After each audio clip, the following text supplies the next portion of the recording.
उसका इस कलयुग में कोई भी कुछ नहीं बिगाड़ पाएगा। दोस्तों, क्या आपको पता है कि आमतौर पर हनुमान जी युद्ध में गदा का प्रयोग नहीं करते थे, बल्कि वे अपने मुक्के का प्रयोग करते थे। कहा जाता है कि हनुमान जी का मुक्का ऐसा था कि इससे बड़े से बड़े महारथी भी एक ही मुक्के में धराशायी हो जाते थे। शास्त्रों के अनुसार इंद्र के ऐरावत में 10,000 हाथियों के बराबर बल होता है, दिक्पाल में 10,000 ऐरावत के बराबर बल होता है और इंद्र में 10,000 दिक्पाल के बराबर बल होता है। लेकिन हनुमान जी की सबसे छोटी उंगली में ही 10,000 इंद्र का बल होता है। दोस्तों, रावण पुत्र मेघनाद भी हनुमान जी के मुक्के से बहुत ज्यादा डरता था। दोस्तों, इससे आप यह अंदाजा जरूर लगा सकते हैं कि हनुमान जी कितने पावरफुल हैं। दोस्तों, जरा सोचिए, जब हनुमान जी किसी को मुक्का मारते होंगे तब क्या होता होगा। आज हम इस वीडियो में तुलसीदास द्वारा रचित रामचरितमानस में हनुमान जी के मुक्के से जुड़ा एक ऐसा प्रसंग बताएंगे जब रावण जैसे महारथी को भी इस मुक्के का प्रकोप झेलना पड़ा। इसका उल्लेख तुलसीदास द्वारा रचित रामचरितमानस में मिलता है। यह उस समय की बात है जब मेघनाद ने हनुमान जी पर ब्रह्मास्त्र छोड़ा था और ब्रह्मास्त्र का मान रखने के लिए हनुमान जी ने स्वयं को बंदी बना लिया था और उन्हें रावण की सभा में ले जाया गया।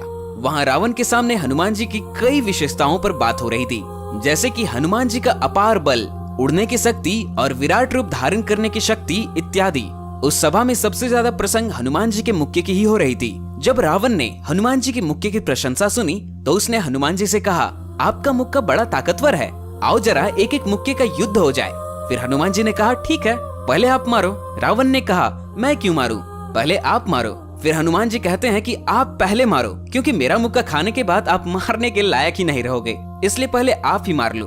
दोस्तों, यह सुनकर रावण बहुत ही क्रोधित हो गया और अपनी पूरी शक्ति से एक बहुत ही जोर का मुक्का हनुमान जी को मारा। इस प्रकरण की पुष्टि रामचरितमानस की यह चौपाई करती है, जाम टेक कपि भूमि न गिरा। रावण के एक मुक्के का हनुमान जी पर कोई भी असर नहीं पड़ा। हनुमान जी घुटने टेक कर रह गए, पृथ्वी पर गिरे ही नहीं। फिर रावण बहुत ही हैरान होकर अपनी 20 आंखों से हनुमान जी को देखता ही रह गया। तो अब बारी आई महावीर हनुमान की। हनुमान जी ने अपनी पूरी शक्ति के साथ मुक्का उठाया और रावण को मारने के लिए तैयार हो गए।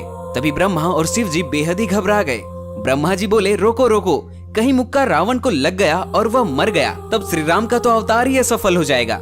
हनुमान जी जब ऊपर देखते हैं तो ब्रह्मा जी कहते हैं कि दया करो हनुमान। फिर हनुमान जी कहते हैं कि इस रावण को बस थोड़ा सा स्वाद तो चखा देना चाहिए। फिर हनुमान जी ने रावण को एक मुक्का मारा। रावण ऐसे गिरा जैसे वज्र की मार से पर्वत गिरा हो और बहुत देर तक रावण मूर्छित हो गया।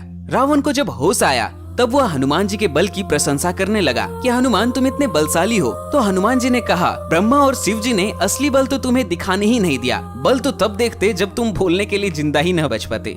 गोस्वामी तुलसीदास जी कहते हैं, मुरुछा गए बहोरी से जागा, कपि बल विपुल सराहन लागा। रावण